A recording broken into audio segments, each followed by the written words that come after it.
Mainit ang araw sa baryo ng San Nicolas. Ang mga puno ng mangga ay tila natutuyo sa sobrang tindi ng sikat ng araw. Sa gilid ng isang lumang bahay, tatlong magkakapatid ang abala sa pagdidilig ng mga paso at paglilinis ng bakuran. Si Joel na 16 na taong gulang ay pawisan at bakas sa kanyang mukha ang pagod. Subalit kahit hirap, hindi niya iniinda ang bigat ng trabaho. Siya ang panganay, kaya pakiramdam niya ay tungkulin niyang maging haligi ng dalawang nakababatang kapatid niya. Si Cathy naman na 12 taon ay tahimik na nagwawalis gamit ang isang kupas na walis tingting. Mahinang bata, ngunit matalim ang isipan. Madalas, habang nagwawalis, nag-iisip siya kung paano kaya sila makakaahon sa kahirapan. Samantalang si Roel, 10 taong gulang, ay masayahin. Kahit gipit at kapos, nagagawa pa rin niyang umiti at magbiro sa gitna ng trabaho. Ngunit sa kabilang panig ng kanilang tahanan, naroon ang tiyahin nilang si Aling Trining. Isang matapobreng babae na halos hindi sila ituring na kadugo. Mula nang mamatay ang kanilang mga magulang sa isang aksidente, sa kanya napunta ang 3 magkakapatid. "Hoy mga batugan! Bilisan niyo ang trabaho!" Sigaw ni Aling Trining mula sa balkonahe. Nakakimono pa itong pulang may burda. Hawak ang pamaypay na animoy reyna. "Kung hindi niya matatapos iyan, baka lumubog ang araw. Walang hapunan para sa inyo!" sabi nito. Tahimik na nagtinginan ng magkakapatid. Alam na nila ang ibig sabihin noon. Magpupuyos ang tiyan nila sa gutom. Si Joel ang unang sumagot. "Opo tiya, tatapusin po namin agad." Napangiti si Cathy nang mapansin ang lakas ng loob ng kuya. Ngunit sa likod ng kanyang ngiti ay may kurot ng lungkot. Dahil alam niyang hindi sila itinuturing na pamilya. Sa mata ng kanilang tiyahin, sila'y pabigat, walang silbi at walang mararating. Sa mga oras na iyon, naramdaman ni Joel ang bigat ng responsibilidad. Habang pinupunasan niya ang pawis, napangako siya sa sarili. "Balang araw, hindi ko nahahayaang apihin pa kami," bulong niya. Kinagabihan, dumating si Aling Trining mula sa isang kasayahan sa bayan. Amoy alak at pabango ang katawan nito. Dala-dala ang ilang natirang pagkain mula sa piging. Inasahan ng magkakapatid na makakatikim sila kahit kaunti. Ngunit isang matulis na titig lang ang binigay sa kanila ng tiyahin. "Kayo, wala kayong ambag dito. Hindi ko kayo pinalaki para lang kumain ng pinaghirapan ng iba." Malamig na sambit ni Aling Trining. Naglunok ng laway si Cathy. Hawak ang tiyan na kumakalam. Si Roel na may nakatingin lang sa sahig. Pilit tinatago ang pagkadismaya. Dahil doon ay hindi na nakatiis si Joel. "Tiya, kahit papaano po sana'y bigyan niyo po kami. Nagtrabaho naman po kami ng buong araw," sabi niya. Namilog ang mga mata ni Aling Trining. "Sumasagot ka na ngayon ha?" Sabay hampas ng pamaypay sa mesa. "Kung ayaw niyo dito, lumayas kayo. Hindi ko na kayo kailangang pakainin pa. Mga walang silbi!" sigaw nito. Napatigil ang lahat. Ang mga salita ng tiyahin ay tila punyal na bumaon sa kanilang dibdib. Samantala sa kabilang banda naman, kinabukasan. Bago pa sumikat ang araw, ipinasok ni Aling Trining ang mga gamit ng magkakapatid sa isang sako. "Umalis na kayo, bago pa ako mawalan ng pasensya. Hindi ko kayo bubuhatin habang buhay," sigaw nito. Walang nagawa sina Joel kundi tanggapin ang kapalaran. Bit-bit ang sako ng mga lumang damit at ilang gamit, naglakad sila palabas ng bahay. Habang naglalakad sa kalsada, hindi napigilan ni Cathy ang lumuha. "Kuya, saan tayo pupunta?" naluluwang tanong niya. Hinawakan ni Joel ang balikat ng kapatid. "Huwag kang mag-alala, Cathy. Basta magkasama tayo, kakayanin natin lahat," sabi pa nito. Sumingit naman si Roel. Pilit nagpapatawa. "Oo nga ate, mali mo, baka bukas bigla tayong yumaman," hirit pa nito. Napatawa silang lahat kahit may halong pait. Sa murang edad, natuto na silang yakapin ang hirap. Ngunit hindi sila nawalan ng pag-asa. Sa gitna ng baryo, nakarating sila sa lumang waiting shed. Doon nila naisipang manatili para sa gabi. Walang kumot, walang pagkain, tanging liwanag ng buwan at malamig na hangin ang kanilang kasama. Umupo si Joel at kinuha ang maliit na supot ng tinapay na itinago niya kanina. 3 piraso lamang iyon. Tig-iisa para sa kanila. Pasensya na, ito lang ang meron tayo ngayon, mahinang sabi ni Joel. Ngunit ngumiti si Cathy. Okay lang kuya, basta magkakasama tayo. Nagpasalamat si Roel habang kinakain ng tinapay. Masarap pa rin, para tayong may piyesta, sabi nito. Sa simpleng hapunan na iyon, nakahanap sila ng lakas ng loob. Habang nakahiga ay nagmulat ng mata si Joel at tumingin sa mga bituin. Panginoon, bigyan niyo po kami ng pagkakataon. Kahit isang munting pag-asa lamang po, dasal niya. Hindi niya alam ang kasagutang kanyang hinihintay ay darating sa pinakainaasahan nilang paraan. Isang maliit na langaw ang magiging simula ng kanilang pagbabago. Mabigat ang mga mata ni Joel nang magising sa unang umaga nila sa lansangan. Mahapdi ang likod niya dahil sa malamig at matigas na sementong hinihigaan. Si Cathy ay nakayakap sa kanyang braso, habang si Roel naman ay nakapulupot ang maliit na sako ng kanilang gamit. Naginat si Joel at tumingin sa paligid. Ang mga tao ay abala sa paglalakad papunta sa palengke. May ilan pang bata na nakatingin sa kanila. May iba namang pinagtatawanan sila. Kuya, gutom na ako, mahinang sabi ni Roel habang inihimas ang tiyan. Kagatlabing napatingin si Joel sa kapatid. Wala siyang maibigay. Wala silang pera. Wala silang kilala sa bayan. Ngunit hindi siya maaaring sumuko. Maghanap ako ng trabaho, uwi ka niya. Kahit anong pwedeng gawin, maghintay lang kayo dito ha, sabi ni Joel. Binitawan niya ang 2 kapatid at naglakad papuntang palengke. Doon, nag-alok siya ng tulong. Magbubuhat ng sako, maglilinis ng kalsada, kahit anong kayang gawin ng kanyang payat na katawan ay gagawin niya. Ngunit karamihan ay tinatawanan lamang siya. Bata ka pa, hindi ka namin kailangan, sabi ng isang tendero. Mag-aral ka na lang, huwag ka dito sa palengke, dagdag pa ng isang tindera. Halos mawala na siya ng pag-asa nang lapitan siya ng isang matandang nagtitinda ng gulay. Anak, gusto mo ba ng trabaho? Maglinis ka lang dito sa pwesto ko. Bibigyan kita ng pagkain, ani ng matanda. Mabilis naman siyang tumango. Opo nanay, kahit ano po, sagot niya.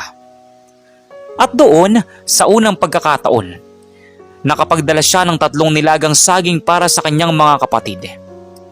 Nang makita nila iyon, parang piyesta na ang kanilang muka sa tuwa. Salamat kuya, sabay ni Cathy at Roel na sabi, sabay yakap sa kanya. Maliit na bagay, ngunit malaking pag-asa para sa 3. Lumipas ang mga araw, nasanay na ang magkakapatid na mamuhay sa lansangan. Si Joel ay naglilinis sa palengke tuwing umaga. Si Cathy naman ay nagtitinda ng mga supot ng yelo at tubig sa gilid ng kalsada. Samantalang si Roel ay madalas mag-alok ng pamuna sa mga driver ng jeep at tricycle.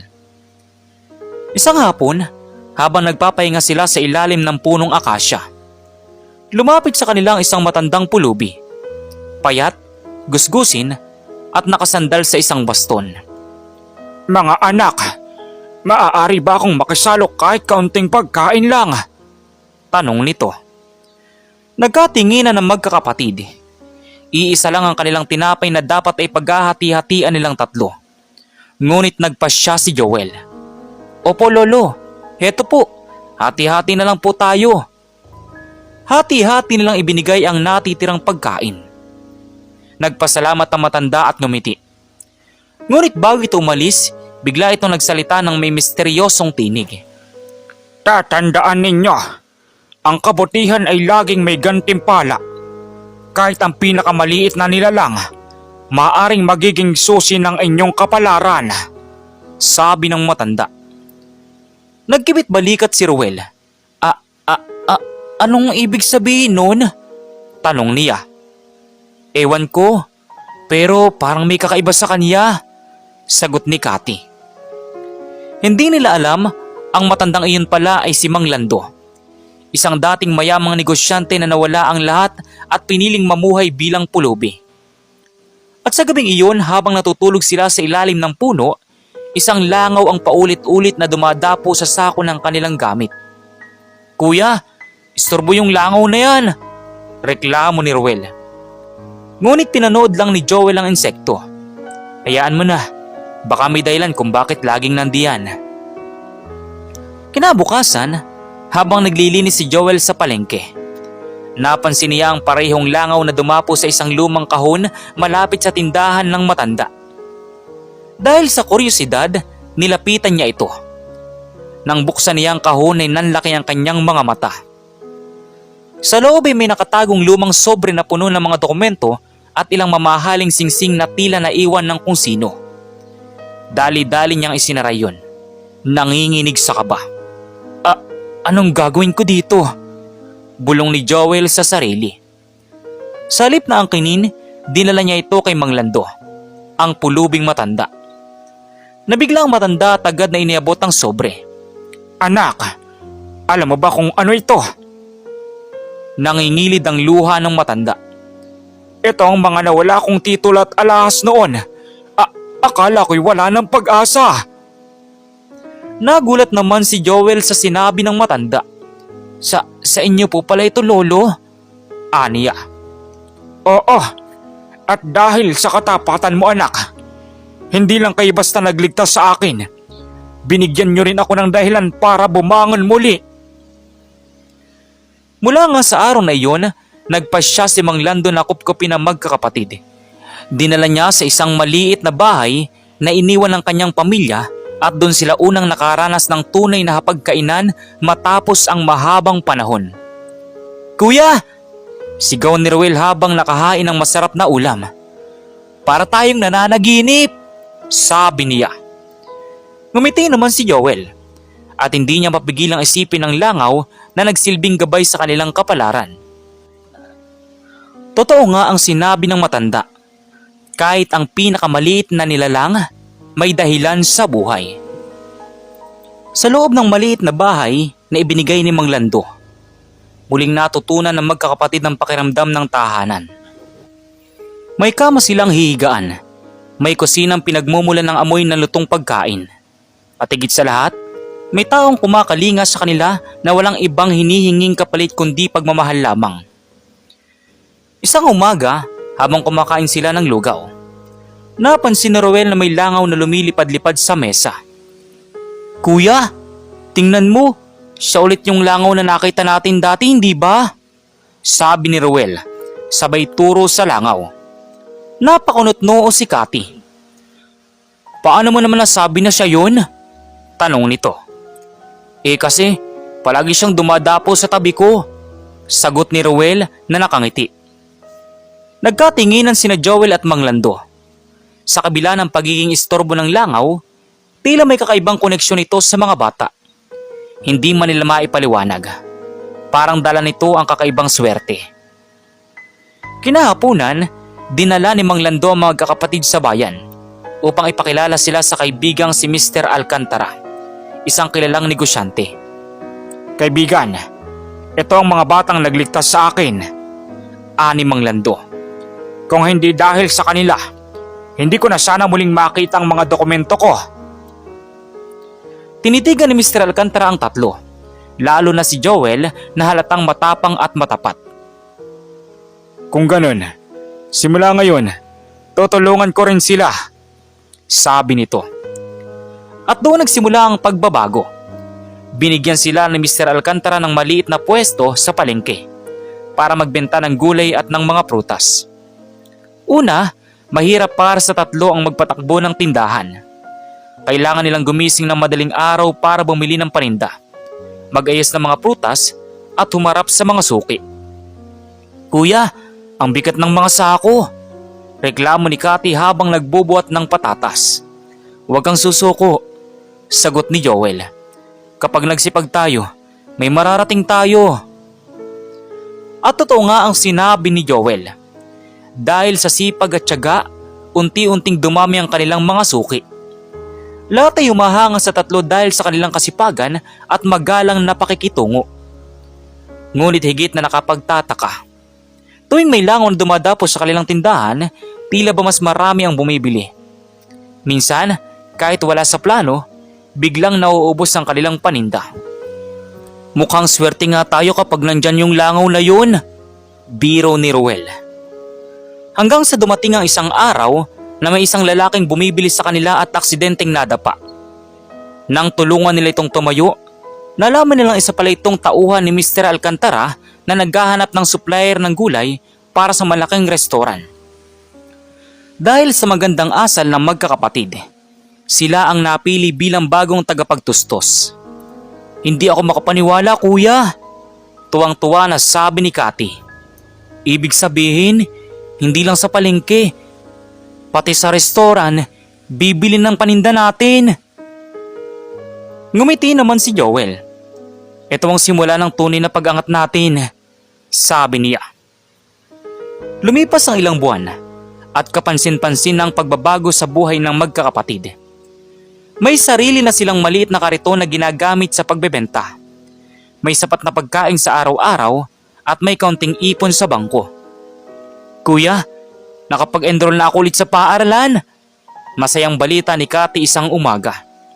"Ako rin, kuya," dagdag pa ni Ruel. "Makakapag-aral na ako ulit." Halos maiyak si Joel sa tuwa. Pangarap niya talaga na makabalik sa eskwela ang mga kapatid. Hindi rin nakaligtas sa kanya ang mga bulungan sa baryo. Hindi ba't sila yung pinalayas ni Trining? "Oo, pero tingnan mo ngayon, umasenso sila." "Ang bait kasi ng mga bata, kaya pinagpapala." Naririnig niyang bulong-bulungan. Habang dumarami ang kanilang biyaya, lalong lumalalim ang pasasalamat nila kay Mang Lando at sa maliit na nilalang na parang hindi umaalis sa kanilang tabi. Ang langaw. "Kuya," seryosong sabi ni Ruel isang gabi. "Siguro, pinadala ng Diyos ang langaw na yun para tulungan tayo. Kasi, simula nang sumama siya sa atin, puro magandang bagay ang nangyayari," sabi ni Ruel. Napangiti naman si Joel. Hinaplos ang ulo ng kapatid. "Baka nga, Ruel, baka nga," aniya. At sa kanilang pagtulog, ramdam nila na unti-unti na silang umaahon mula sa dilim ng kahirapan. Ngunit hindi pa doon nagtapos ang kanilang kwento. Dahil mas malaking pagsubok at tagumpay ang naghihintay pa sa kanila.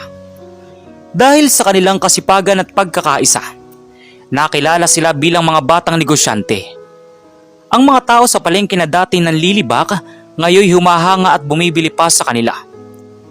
"Hindi ko akalain ganito kayo sisikat," ani ng isang tenderang dati tumatawa sa kanila. "Dati, kawawa kayo. Ngayon, kayo pang inaabangan ng mga suki," sabi pa nito. Ngumiti naman si Joel.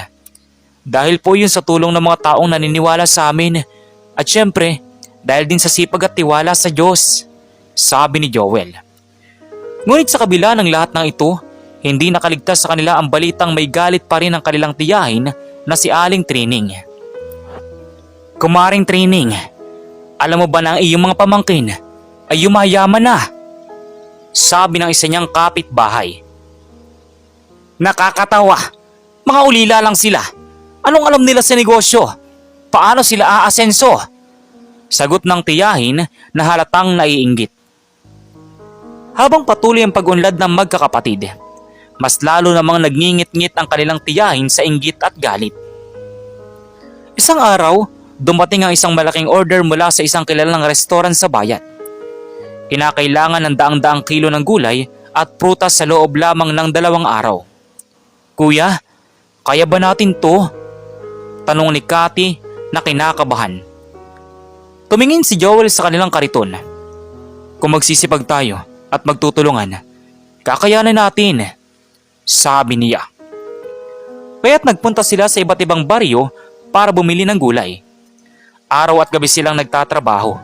Halos walang tulog, puro pawis at pagod. Ngunit dumating ang hindi inaasahan. Sa huling gabi bago nila i-deliver ang order, biglang umulan ng malakas. Natangay ng baha ang ilan sa kanilang paninda. "Naku kuya!" sigaw ni Ruel. "Paano na ito? Baka hindi natin matapos ang order." Nag-aalalang sabi pa ni Ruel. Nangihina naman itong si Cathy. "Kapag pumalpak tayo, baka mawala ng tiwala sa atin ang restoran," sabi ni Cathy. Napatigil si Joel. Halos mawala ng pag-asa. Ngunit sa gitna ng dilim, muli niyang nakita ang langaw na paborito ni Ruel. Lumilipad-lipad ito sa ibabaw ng natirang gulay na parabang nagsasabing, "Huwag kang sumuko." "Hindi tayo titigil," mariing sabi ni Joel. "Bukas, babangon tayo ng mas maaga. Lalakarin natin kahit pinakamalayong baryo para makabili ulit ng paninda." At ganun nga ang ginawa nila. Sa tulong ni Mang Lando at ilang mabuting kapitbahay, natapos nila ang order.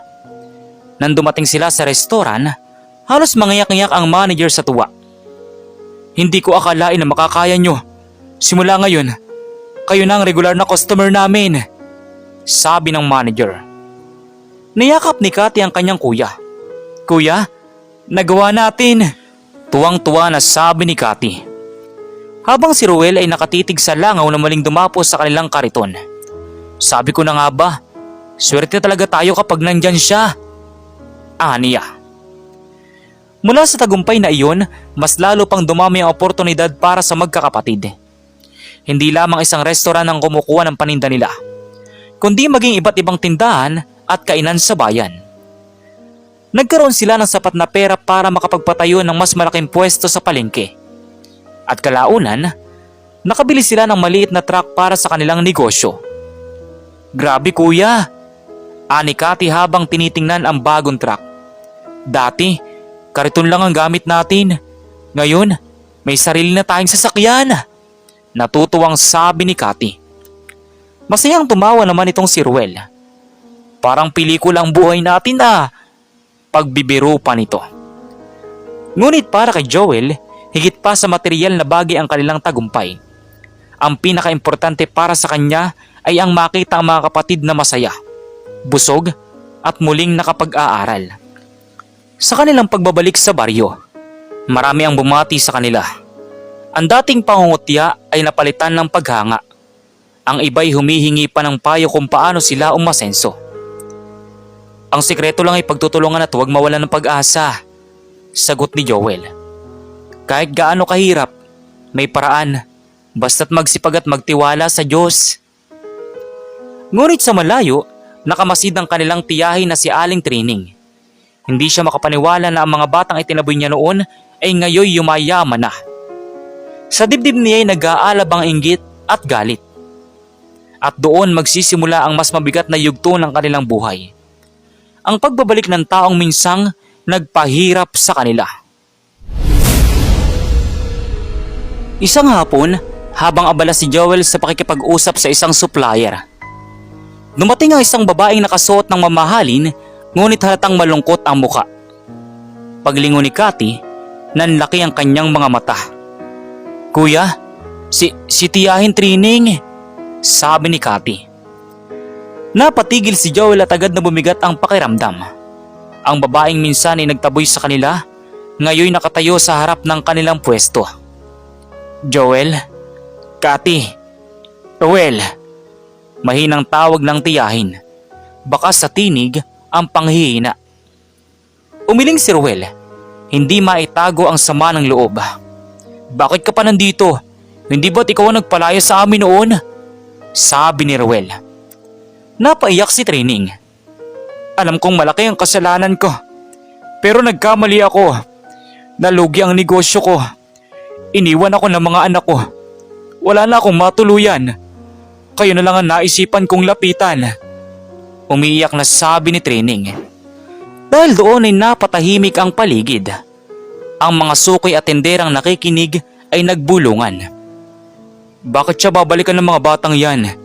Siya ang dahilan ng paghihirap nila dati," Bulong ng isa. Kung ako sa kanila, hindi ko siya patatawarin. Dagdag ng isa pa. Tumingin si Joel sa kanyang mga kapatid. Kita niya ang galit sa mga mata ni Ruel at ang alinlangan kay Cathy. Ngunit sa kanyang puso, may tinig na nagbubulong. Ang tunay na tagumpay ay nasa pagpapatawad. Gabi na mag-usap ang magkakapatid sa kanilang maliit na bahay. Ano sa palagay nyo? Tanong ni Joel. Bibigyan ba natin ng pagkakataon si Tiyahin? Umirap itong si Ruel. Kuya, imposible. Siyang dahilan kung bakit tayo nagutom at halos mamatay sa kalsada. Ngayon na mayaman na tayo, siya naman ang lalapit. Hindi tama. Mariing sabi ni Ruel. Si Cathy naman ay tahimik. Tila nag-iisip. Kuya, mahirap. Totoong nasaktan tayo. Pero siya pa rin ang kapatid ni Mama. Pamilya pa rin natin siya. Naglakad si Joel papunta sa bintana at tumingin sa mga bituin. Naalala niya mga gabing pinagmamasdan niya ito habang nangangarap na makabangon. Sa tabi ng ilaw ng lampara, dumapong muli ang langaw na matagal nang sumasama sa kanila. Naalala niyo ba nung halos mawalan tayo ng pag-asa? Bulong ni Joel. Pero kahit langaw lang kasama natin, nagpatuloy tayo. Kung nagawang magdala ng swerte ng isang maliit na nilalang, siguro panahon na para tayo naman na magdala ng liwanag sa iba. Kahit sa taong nagkasala sa atin, sabi ni Joel. Napatigil si Ruel. Hindi alam ang isasagot. Si Cathy naman ay napangiti at mahigpit na niyakap ang kuya niya. Kung anong desisyon mo kuya, susunod kami, sabi ni Cathy. Kinabukasan, dumating si Trining mula sa kanilang tindahan. Nakayuko siya, halos hindi makatingin. Ngunit laking gulat niya nang biglang lumapit si Joel at iniabot ang isang basket ng pagkain. Tiya, mahinang sabi ni Joel.